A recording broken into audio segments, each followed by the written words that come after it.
Hello, we are on the webcam in editing mode today, which actually, having set this up to record this little editing bit, really makes me want to do some sort of game streaming.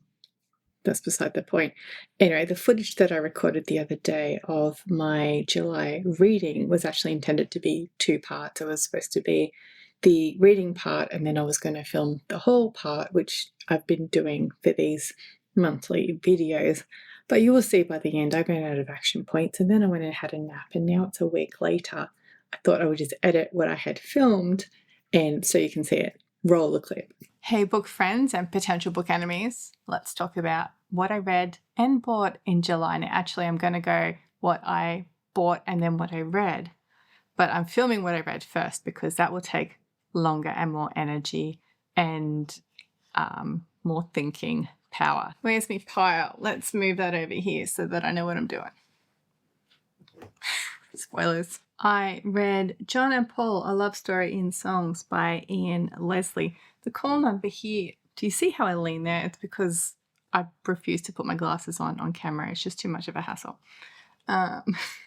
782.421666092 is the call number. That's biography of rock songs under the broader categories of arts and recreation. That's the 700s and then down into music and songs. This is the story of the relationship of John Lennon and Paul McCartney, who were half of the Beatles, the others being George Harrison and Ringo Starr. And this story is their relationship told through the lens of the songs that they sang and recorded together and then apart after the Beatles broke up. I had such a good time with this book. It made me cry a lot. It has an accompanying Spotify playlist. And so that was really good because I would read the chapter and then I would listen to the song. Even if I was super familiar with the song, it was really nice to listen to it having just read the chapter about the song, especially like the chapter for Hey Jude literally starts out, we all know Hey Jude, and do we really listen to it anymore? Because obviously that's one of their most famous songs. But I felt like that about a lot of songs because I am a fan and I have been a fan for many, many moons. So that was nice to sit and just intently listen as well as read the book. The book argues that the relationship between the two influenced the songs and the music, but also the songs influenced the relationship between the two, which was an interesting approach and one that I found, I was going to say interesting, I literally just said that, one that I found effective. It helped shape a good story. It's a chronological narrative and it draws its evidence, not just from the songs, but from, media, interviews and performances and the Get Back documentaries and lots of stuff coming together so that you can refer to that too if you want a visual of what's being related in the story. There was a downside to that, like song by song analysis though, because some songs I felt were put in there because they were important to John or Paul, but it was a stretch to make the relationship fit the song. I'm thinking in particular of Lady Madonna. Lady Madonna is a song about mums, and both John and Paul lost their mum as teenagers. And so this one talking about the burden of motherhood and running a household and doing all the things is a callback to Paul's kind of idealizing a family, and John did the same. He wrote a song called Julia, which that's his mum. In doing so, that's more of a single person rather than, it's not Paul telling John how he feels about his mum through the song. It's just about mothers, generalized mother in the song. So in some respects, the song-by-song format didn't work to explain the relationship between the two, but mostly it does, especially those songs after they broke up where they're attacking each other. And then later when John is murdered, the song that Paul wrote about that as well. throughout the book, because it is about John and Paul in particular, you get less of Ringo, you get less of George, you get less of George Martin and Brian Epstein, although they do influence the songs. And of course, Brian Epstein was their first manager when he died. That impacted them greatly in the songwriting as well as in their lives. But they're peripheral characters in this book. It's less about them and more about the core, that is John and Paul. And like I said, it made me cry, especially because through the songs, through the book, their friendship is built up and it becomes this intense relationship where you're too close, you're too intimate, you do everything together, you work together, you live on top of each other, and then that starts to fracture. And so that made me sad. And then, of course, the Beatles break up, and that made me sad. And then John dies, and that made me sad.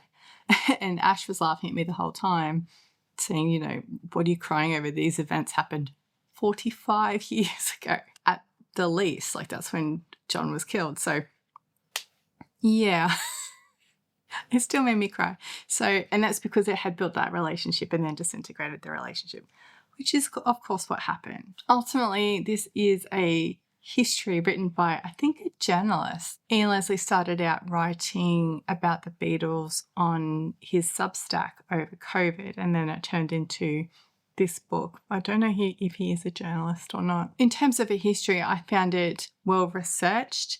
It definitely conformed to the knowledge that I have of the Beatles already and then built on that knowledge.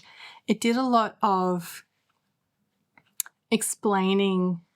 It did a lot of bringing in those visual sources as well to help explain their relationship. Like when the Get Back documentary was being filmed, and if you haven't seen that, I would recommend that you do. It was on, I feel like it was on Disney in Australia streaming. And even if you're not, as you know, a Beatles fan, it's interesting to watch the process of the band disintegrating and coming together to write an album, and just the way that the songs just came together. They'd be sitting at a keyboard, like Paul would be sitting at the keyboard, and next minute there'd be a song that others would start joining in, and all of a sudden there was the song that you recognize. That was fascinating. But my point was Leslie's calling back to those tapes and saying even when John and Paul weren't talking to each other, their music was talking to each other. So they weren't having a conversation. They weren't even looking at each other. But then Paul would, you know, tip-tap something on the piano. The next minute, John's responding with his guitar, and then it's the music's communicating even if the people aren't communicating.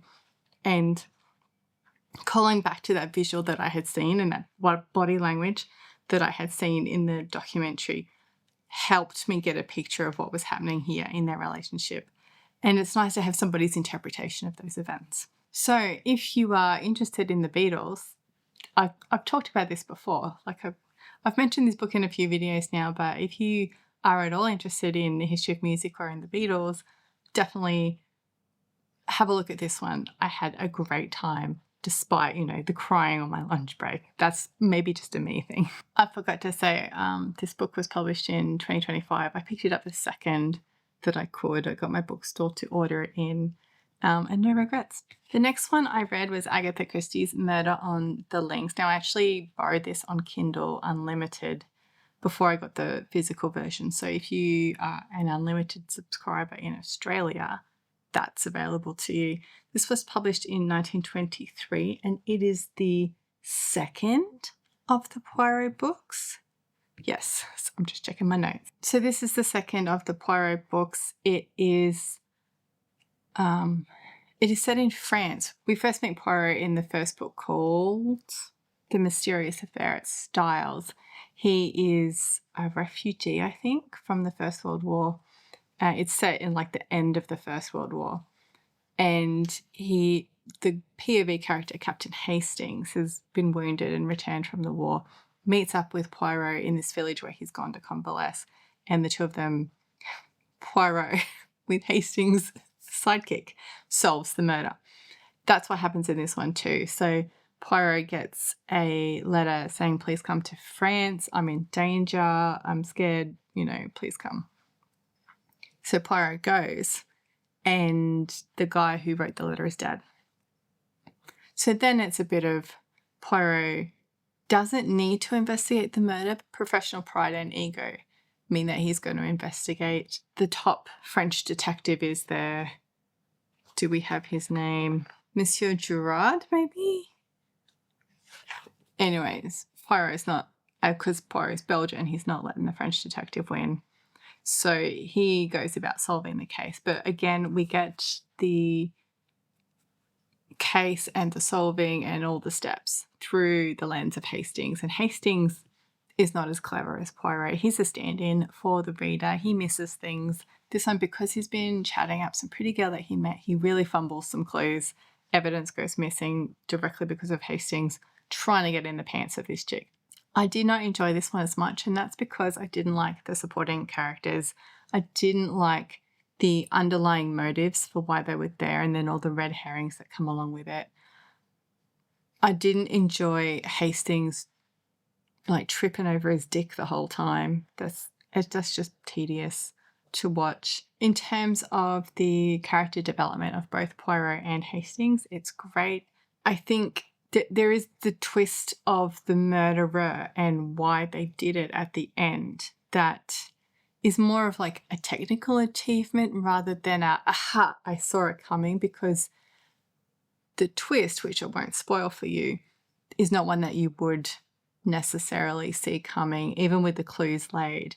It was really a case of here's the anvil on the reader's head just before Hastings gets it. And it's nice to feel like as a reader that you are getting the necessary clues to solve the story, which doesn't happen in this book. And like I said, because I didn't like any of the characters in this one. This guy, the murder on the links, he's literally murdered on the golf course near his home in France.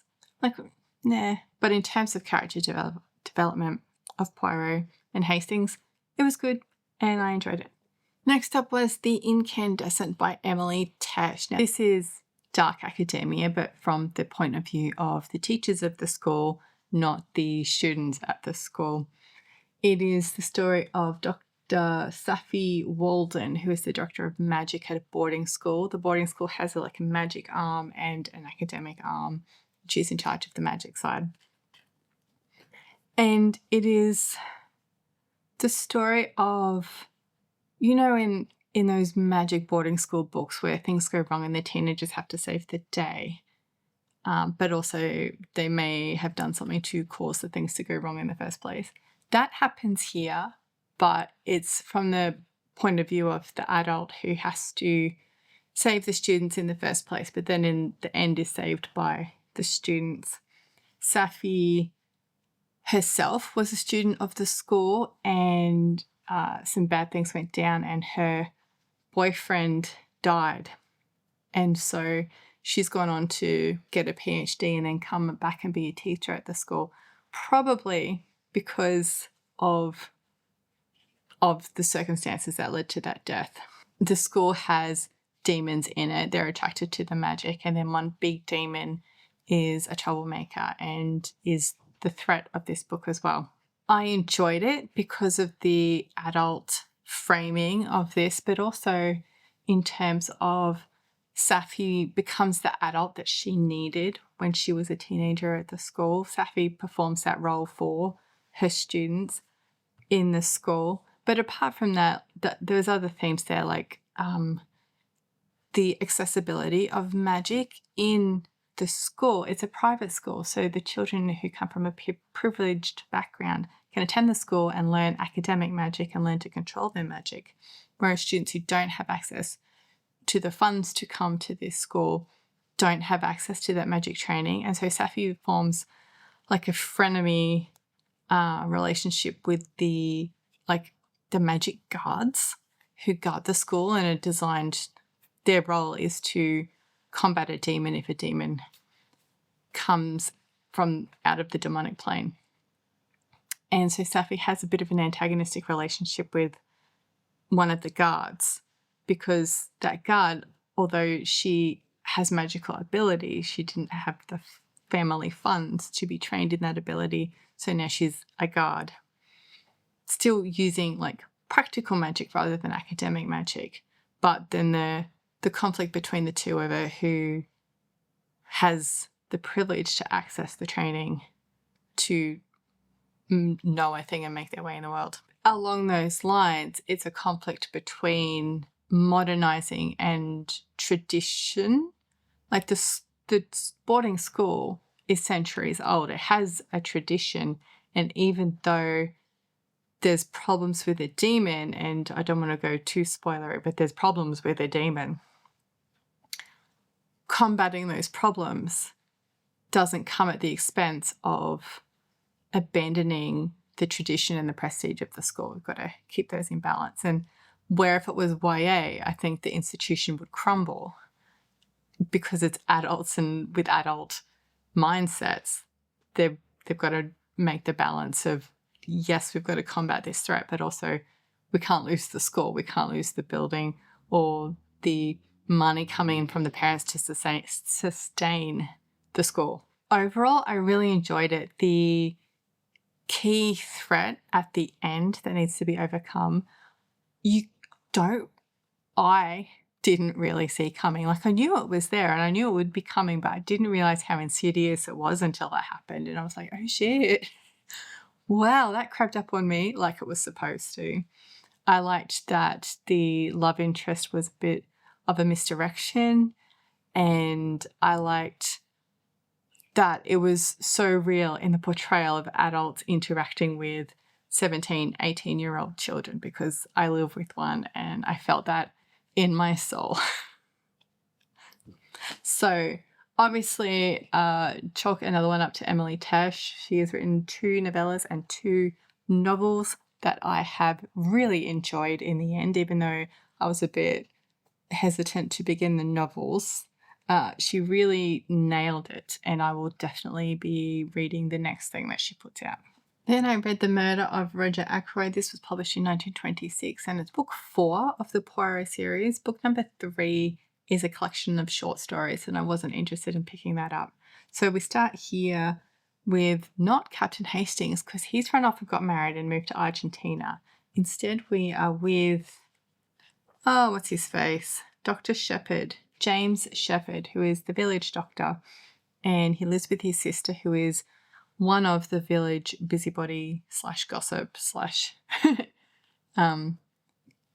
Facebook community Facebook page women. And they, live their lives in the village. They've got this new neighbour who they think must have been a hairdresser, but he's retired now. And just because he's, he's stylish and he holds himself in a particular way.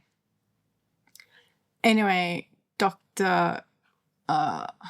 What was his name again? Dr. Shepherd. Memorable. Dr. Shepherd is, in the start of the book, summoned to dinner at the great house of the guy who, owns the village. And that's all fine. They have dinner. And then he's summoned back later in the evening because this guy is dead inside a locked room.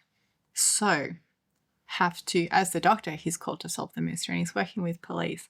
Anyway, turns out his neighbour is Hercule Poirot, retired detective, who wasn't going to take up any more cases, but this one, a locked room, that's interesting. So this is from Dr. Shepherd's point of view over the time that he's collaborating with Poirot to investigate.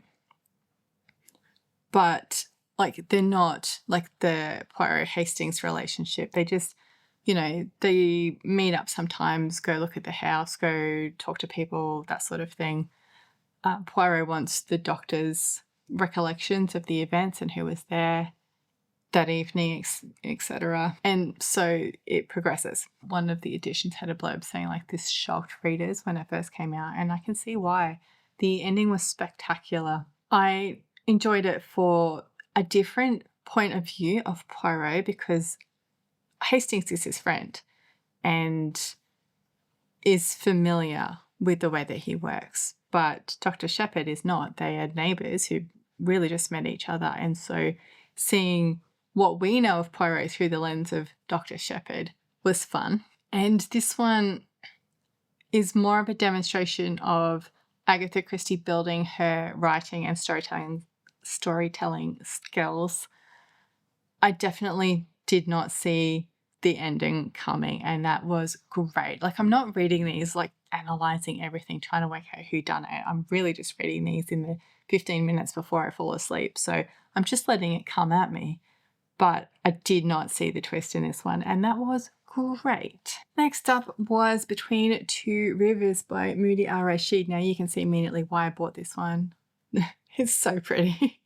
I saw it on a couple of occasions in the bookstore, and I thought, no, it has to come home with me. I can convince myself that I'm interested in Mesopotamian history. Call number here is 935, which is, I think, the Mesopotamia and the Iranian Plateau to 400 and something. 637. Now, I ended up listening to most of this one. The author narrates, which I'll put that down as distracting, is the author narrates, which is good and bad. It's good because you're getting, I think, a more accurate pronunciation of names and objects, and especially in another language. Dr. Al-Rashid is an expert in cuneiform and an archaeologist.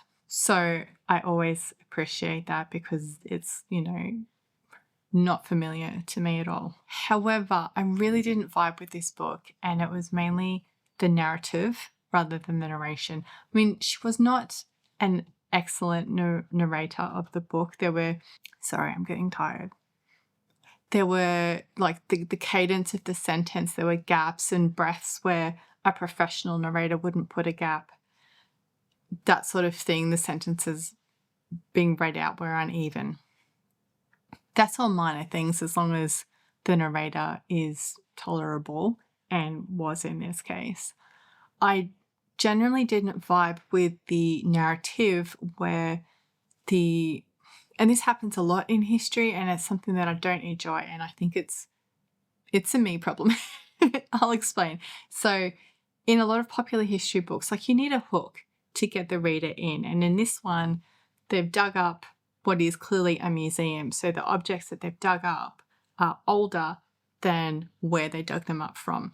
And they found like in a museum or an art gallery, you get those interpretations, the little info panels. They found that. And so it's clearly a museum of some kind. So then the book takes objects from that museum and extrapolates a story about where they came from, what they did, the people who made them, the people who were around at that time. So far, so good. But then she inserts herself in a lot. And again, this is so common in a popular history, which a popular history is $35 from my local bookshop versus $100 for an academic history.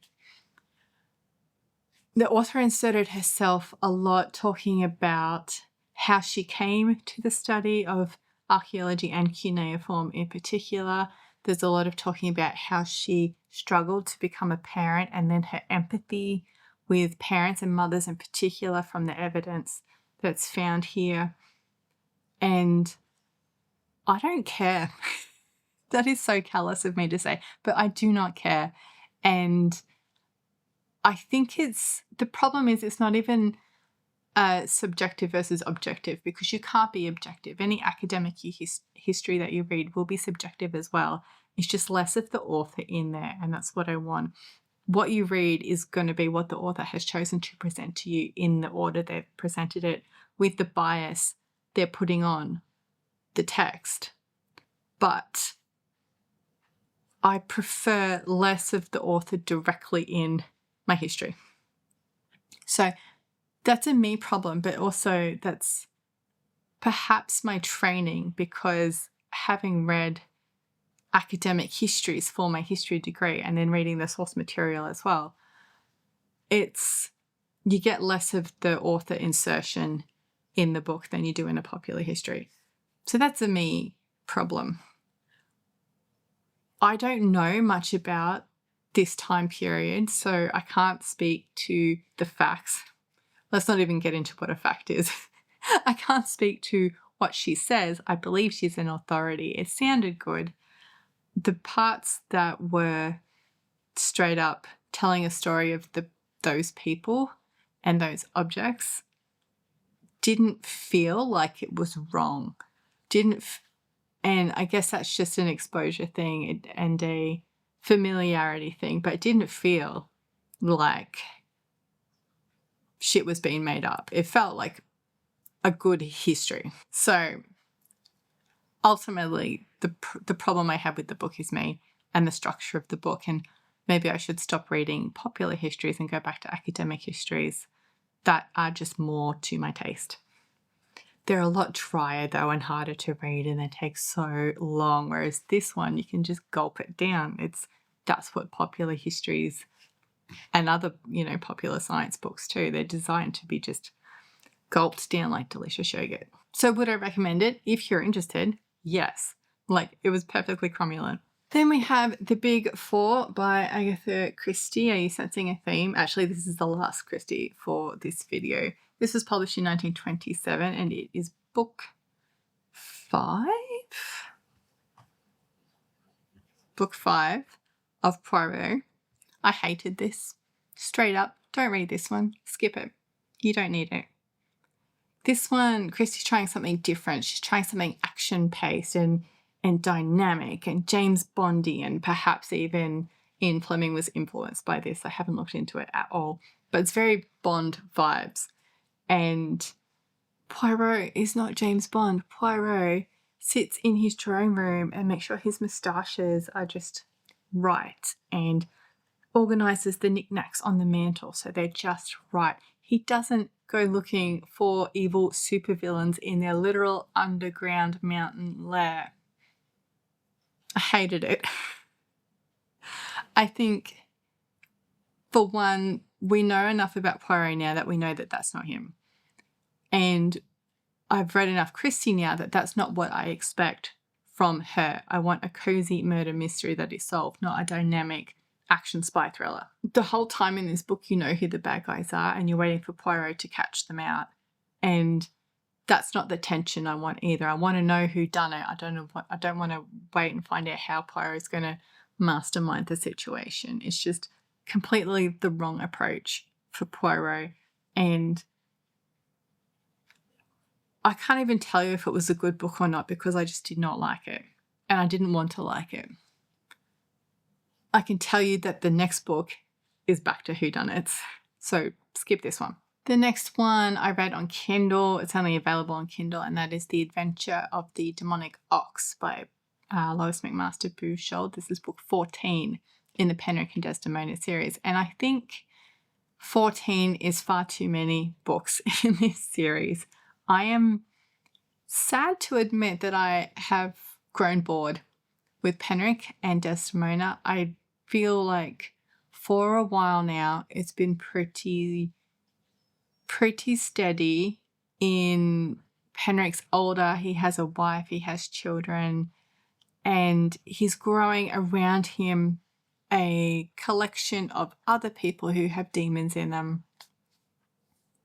Desdemona is a demon that lives inside Penrick, and they can share thoughts, and Desdemona can speak with Penrick's mouth. And Desdemona herself is a conglomeration of many individual people that the demon has been in before. So the start of this series where Penrick gets Desdemona and then they have to learn to live together, and then Penrick's learning how to navigate the world with this demon, and he goes and he learns about shamanism, which is a similar thing, but the demons are all in animals rather than in humans, and uses blood magic.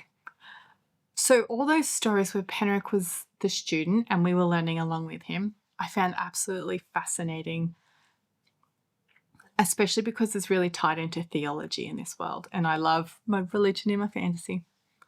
But now we're at the point where Penrick's older, he's the teacher, not the student. He's a master, and all he wants to do is sit at home and work on his translations, and that's relatable. Totally get that, but it's boring to read.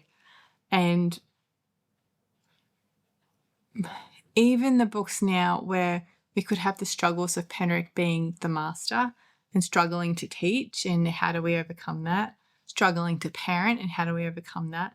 There's a little bit of that in this book, but overall, the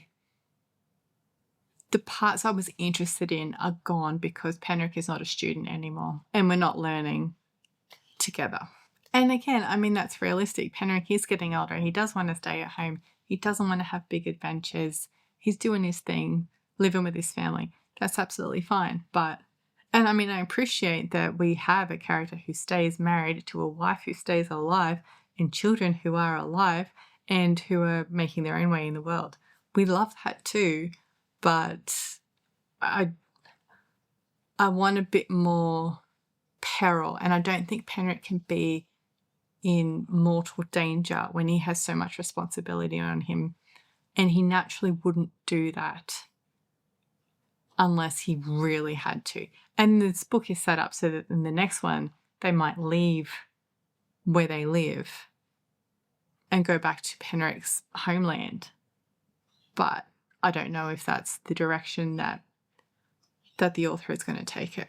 So I will read more. I do enjoy Penric and Desdemona. I'm just not getting the satisfaction from reading it anymore. The Virgin in the Ice by Ellis Peters. This is a Brother Cadfael book. This is number 6. Now, no spoilers, don't worry. All of the Brother Cadfael books are set against the backdrop of civil war in England between Stephen and Matilda, who are fighting for the throne.